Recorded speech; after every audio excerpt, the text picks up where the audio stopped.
This is Dr. Jessica Dunn, and today we're going to discuss financial statements. Generally accepted accounting principles are the principles, standards, and procedures that companies use to prepare and maintain financial records and reports. Generally accepted accounting principles are imposed on companies so that investors have a minimum level of consistency in their financial statements. That way they can compare one financial statement to another on an apples to apples comparison.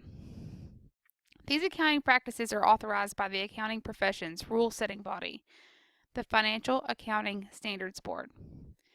In an effort to eliminate disclosure and conflict of interest problems of companies, Sarbanes-Oxley Act of 2002, which we also call SOX, established the Public Company Accounting Oversight Board to oversee auditors of public companies.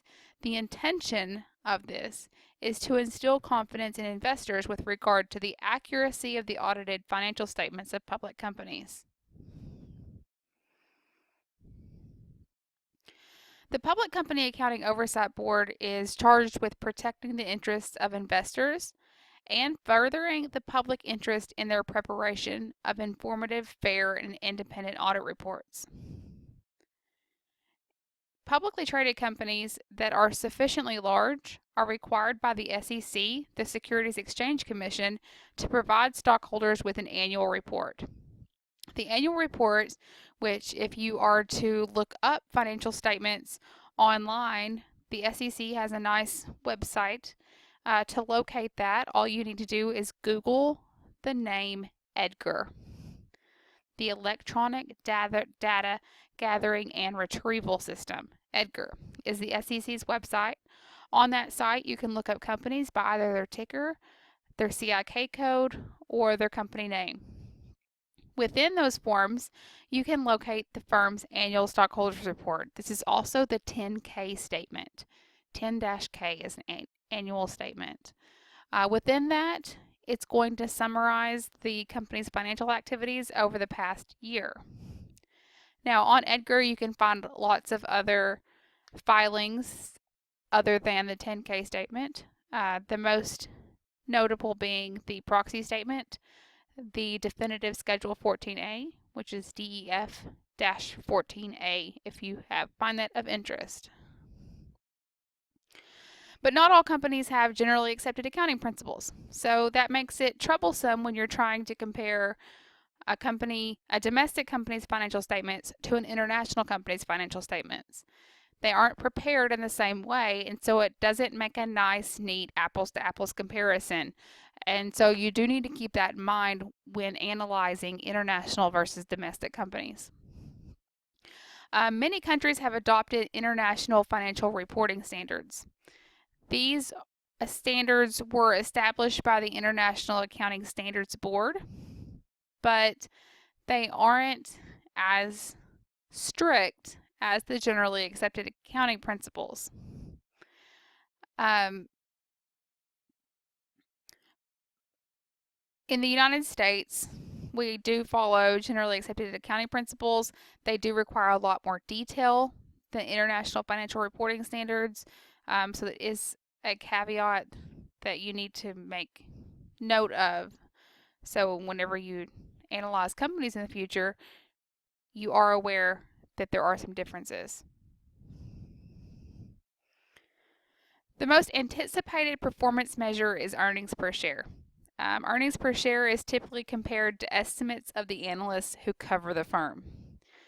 Firms that beat analyst estimates often see their share prices jump.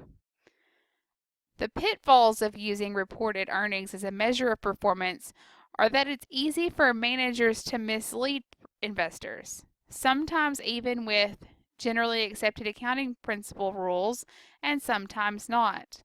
The process of manipulating earnings to mislead investors is known as earnings management. So it could be fraudulent activity. It could be something that's completely legal, like changing your accounting methodology from LIFO to FIFO, which is a perfectly legal thing to do. An example is General Electric. They beat estimates every quarter for 10 years. Every quarter from 1995 to 2004. In 2009, the SEC fined them $50 million for improper accounting practices.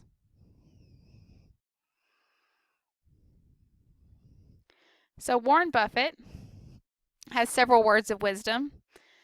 He says that weak visible accounting practices are typically a sign of bigger problems. When you can't understand management, the reason is probably that management doesn't want you to understand them. And that really becomes clear when you dive into companies' financial statements and their proxy statements, and you see that some are very convoluted and it's very difficult to find the information that you're pursuing. They are required to disclose particular information, but there is no rule as to the format in which that information has to be disclosed. So they could have some very notable event as a footnote to some random table within their proxy statement, and technically it's been disclosed, but it's nearly impossible to find the information.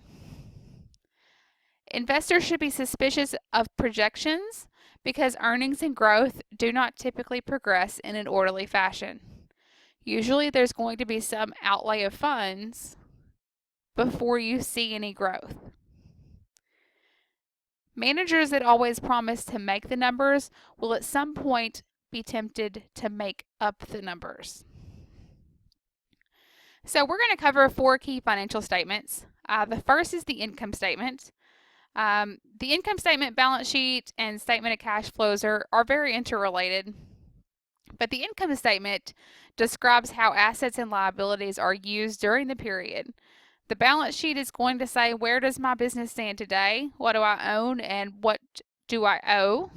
And the statement of cash flows explains the inflows and outflows of cash.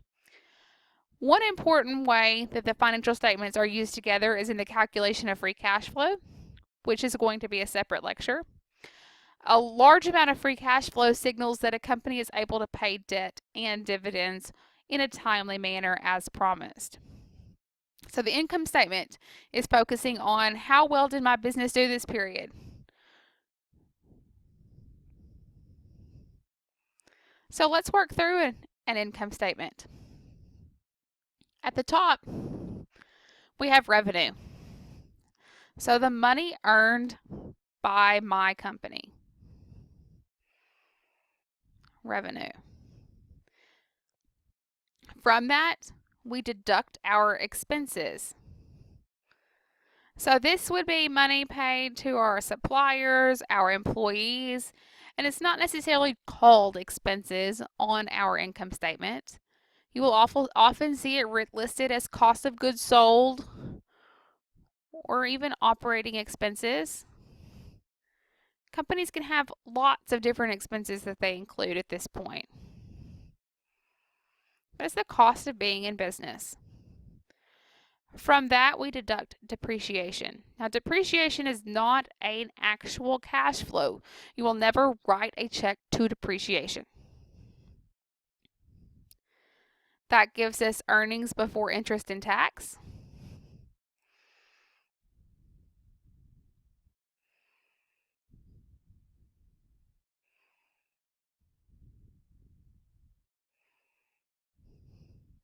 From that, we deduct our interest expense. So interest expense, this is money that we owe on borrowed money. So we've basically rented someone else's money and we need to pay them for the use of that money. That gives us our earnings before taxes. From that, we deduct taxes. This is money that we owe to the government. And that provides us with net income. If we have preferred shareholders, we now need to deduct the dividends paid. Dividends paid to our preferred shareholders. And that would give us earnings available to common shareholders. Now, sometimes you'll hear companies and they'll use those two terms interchangeably, net income and earnings available to common shareholders, and that is 100% accurate as long as they don't have preferred shareholders. And most companies don't have preferred shareholders. But this allows us to see things, to draw some really interesting conclusions here and to really drive down the point of the advantages and disadvantages of corporations. Remember that corporations had lots and lots of benefits. They had limited liability, they were easy to grow, easy to obtain funding. But their biggest negative was that they have heavy corporate taxes. This effect of double taxation. And when you look at the income statement, this jumps out at you because you see that company is paying taxes here. They're paying taxes at the corporate tax rate. But at the end of the line, we have earnings available to common shareholders. Now, one of two things can happen with that money.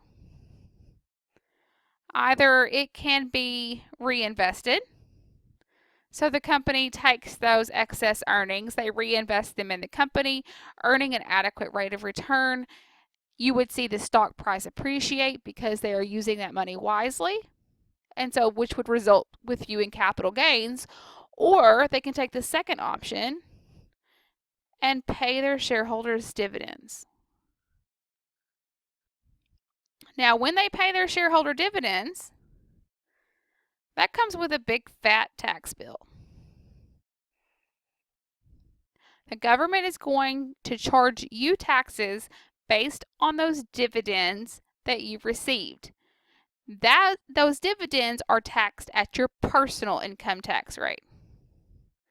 So you see that the earnings of a corporation are first taxed at the corporate tax rate, and then once they distribute those earnings in the form of dividends, they're taxed again at the personal income tax rate, which is the biggest negative of a corporation. Now, if we're talking about a not publicly traded company, so just back out of the class for a second, if we're talking about a small corporation, one that's closely or privately held, you can alleviate this problem by organizing as an S Corp. But for the purpose of this class, we are talking about, this is a corporate finance course, but we are talking about publicly traded companies. So with the income statement, there are some different financial terms that we can discuss. We can talk about earnings per share. This is the number of dollars earned during the period on behalf of each share of common stock. So it's calculated as earnings available to common shareholders divided by the number of shares of common stock. Now, if you look this up online, you may find that they say net income instead of earnings available to common shareholders. And remember, that's okay as long as the company isn't paying dividends to their preferred shareholders. If they don't have preferred shareholders, then that's an adequate number. Dividends per share, this is the dollar amount of cash distributed during the period on behalf of each outstanding share of common stock. To calculate this, we take our dividends paid to our common shareholders and divide it by shares of common stock outstanding.